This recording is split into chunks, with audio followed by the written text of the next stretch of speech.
Hey, it's Billy Tarasio from Modern Law, and today we're going to talk about school supplies. Who pays for school supplies? Who pays for school uniforms? Who pays for the fees associated with your kids' football gear and registration fees, et cetera, et cetera, et cetera? The basic court order that you may have secured, especially if you did it yourself, probably says nothing about these things. And the answer to the question is, first and foremost, look to your decree. What does your decree say about these things, about extracurricular expenses or child-related expenses? In my particular decree, I defined child-related expenses, listed them out, and then said who would pay what percentage. But that's not typical. And so typically around this time of year, we have clients contact us who say, who's going to pay for the school supplies? I spent, $500 on school supplies.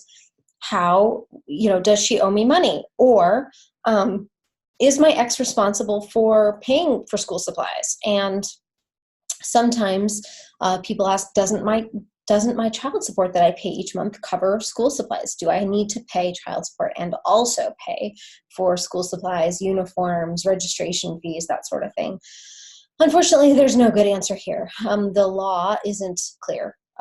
Your child support worksheet, if you have one, will define your percentage of incomes. Sometimes parents split these things in proportion to their income. Sometimes parents say, nope, I pay child support, you have to pay for everything else.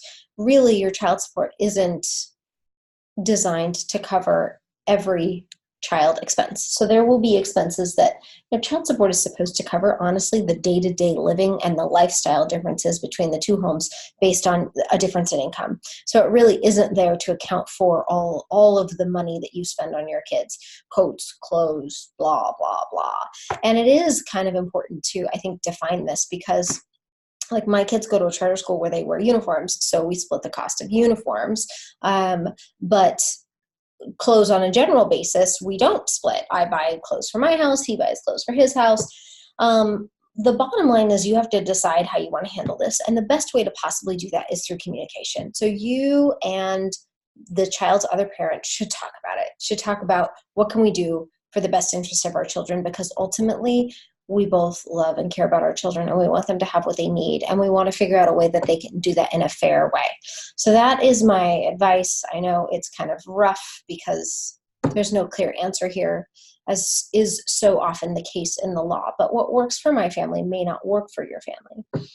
I have some parents who say, I'm going to pay for it all because I make more money and that's how I'm going to do it. And I'm not going to ask for any reimbursement, and that is okay. So if you've got questions or issues, or you need help looking at your decree, or you're designing a decree and you need help with that, you need help designing your parenting plan, reach out. We can help. We're at Modern Law.